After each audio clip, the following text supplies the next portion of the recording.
Assalamualaikum warahmatullahi wabarakatuh. Sampurasun. Bapak dan Ibu saya hormati para tokoh dari berbagai daerah di seluruh Indonesia yang tergabung dalam Asosiasi DPRD Provinsi seluruh Indonesia, dan yang hadir di sini adalah para ketuanya. Saya mengucapkan selamat datang di Provinsi Jawa Barat. Penduduknya lebih dari 50 juta. Alokasi pembiayaannya hanya 29 triliun. Itulah Indonesia. Tepuk tangan ya. Pak Ketua yang saya hormati, segenap seluruh tamu undangan, saya tidak bisa menyebutkan satu persatu. Yang pertama saya mohon maaf, ada kebahagiaan hari ini bagi warga Jabar karena Persib jadi juara. Jadi Persib juara, Jawa Barat istimewa. Sehingga ada euforia yang dilakukan oleh anak-anak, sehingga pada hari ini suaranya masuk ke ruangan ini biasanya hening.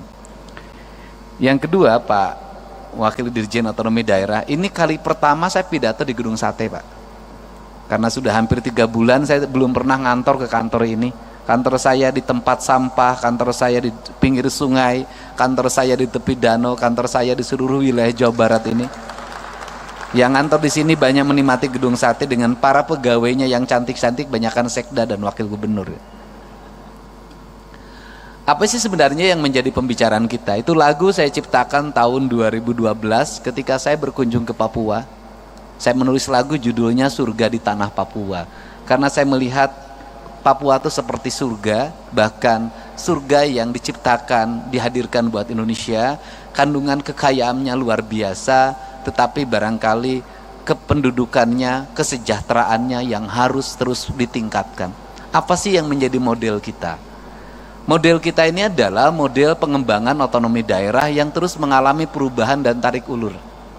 Otonomi daerah pernah sampai puncaknya, kemudian menurun, dan menurun. Esensi dari rakyat terhadap kita, ekspektasinya cuma satu.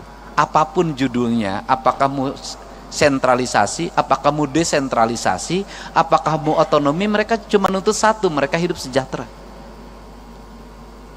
Kesejahteraan publik itu menurut saya ukurannya cuma 3. 1, kesehatannya dijamin. 2, pendidikannya dijamin. 3, perluasan lapangan kerja. Jadi kalau masyarakat sudah kesehatannya jamin, pendidikannya jamin, perumahan pemukimannya dijamin, rakyat ini sudah sejahtera. Apa sih yang membuat rakyat kita menjadi miskin? 1, menurunnya derajat kesehatan berdampak pada semakin meningkatnya angka kemiskinan.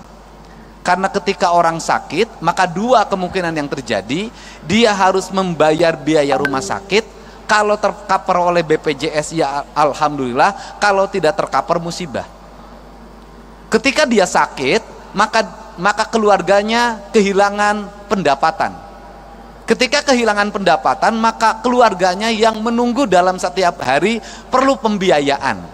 Maka orang sakit itu akan mengalami 7 tingkatan derajat kemiskinan dalam waktu sekejap. Sehingga kategori pembiayaan bagi masyarakat yang sakit, jangan lagi bicara miskin dan kaya. Kenapa? Kita anggota DPR, kita pejabat, kena sakit, kita akan jatuh miskin. Untuk itu negara harus hadir dalam memberikan jaminan layanan kesehatan bagi seluruh warga. Nah, hari ini, saya dalam 2 hari ini, bahkan 3 hari ini, menghadapi problem tentang kriminalitas remaja. Kriminalitas remaja itu berdampak pada perkelahian yang direkam di media sosial, sistem pengelolaan kriminalitas tawuran yang dikelola oleh gangster, melahirkan kaderisasi, dan yang menjadi target yang harus berkelahi di bawah umur 18 tahun agar bebas dari jeratan hukum. Sudah berkembang di media sosial secara sistemik, dan perkelahian itu diraih dari pengaruh media sosial yang membentuk karakter pikirannya. Apa sih sebenarnya yang terjadi? Sebenarnya yang terjadi adalah ketika mereka tawuran, masuk rumah sakit, BPJS-nya tidak klaim.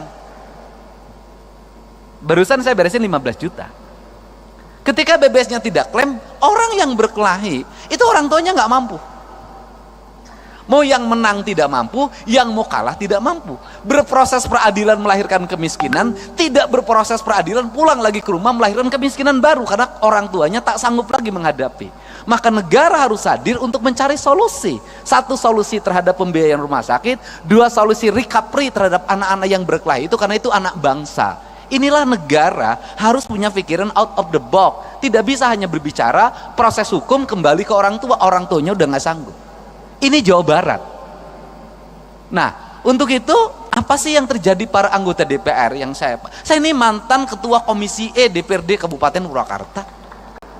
Saya pernah menjadi pimpinan Komisi 4 DPR RI.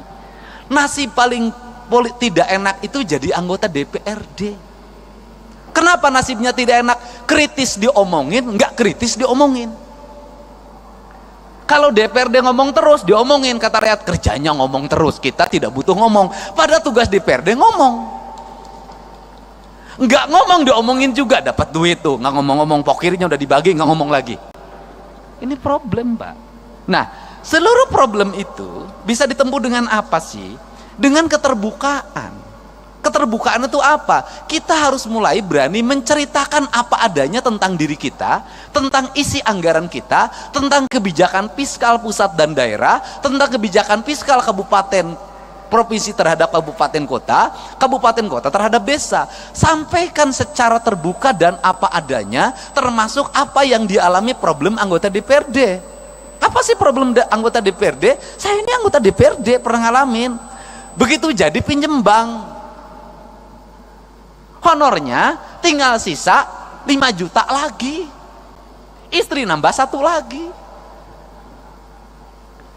Konstituen tiap hari dibanding pejabat eselon 2 di provinsi, dibanding sekda, yang datang ke rumahnya banyakan anggota DPRD.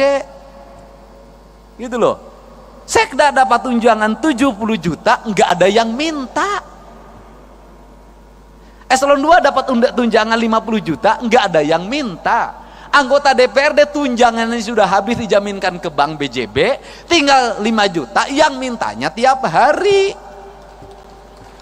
Harus kondangan, yang meninggal harus dilayat tiap hari. Pergi ke kantor, kaca harus dibuka. Kalau kaca ditutup, kelihatan tuh, sombong dia. Itu. Sedangkan fiskal terbatas. Nyari lagi lewat perjalanan dinas sekarang makin kecil. Kalau pergi perjalanan dinas, siapa yang paling banyak yang ngikutin?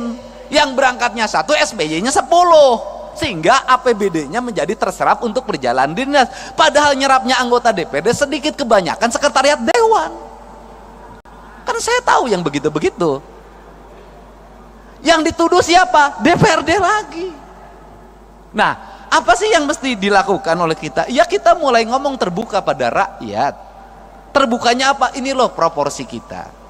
Ini loh biaya politik yang kita lakukan.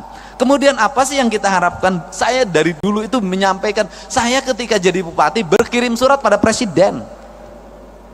Berkirim suratnya adalah, saya bilang begini, kalau pemerintahan ingin efektif, kalau perda ingin cepat pembahasannya, kalau aspirasi publik setiap hari bisa diterima oleh anggota DPRD, saya berulang-ulang menyampaikan bahwa peningkatan kesejahteraan anggota DPRD, honorariumnya harus dilakukan lewat rapat-rapat DPRD. Kalau rapat komisi ada honornya, kalau rapat paripurna ada honornya, kalau rapat gabungan komisi ada honornya, kalau rapat badan anggaran ada honornya, kalau rapat badan musyawarah ada honornya, anggota DPRD nggak akan pergi kemana-mana, pasti ngumpul di kantornya. Seluruh kegiatan OPD, organisasi perangkat daerah, akan cepat, dan anggota DPRD akan kritis. Kenapa? Dia akan kontrol alokasi anggaran pemerintah, dia akan kontrol pekerjaan, dia akan baca buku anggaran, dia akan baca realisasi anggaran dengan detail. Kenapa? Dengan membaca itu honorariumnya ada.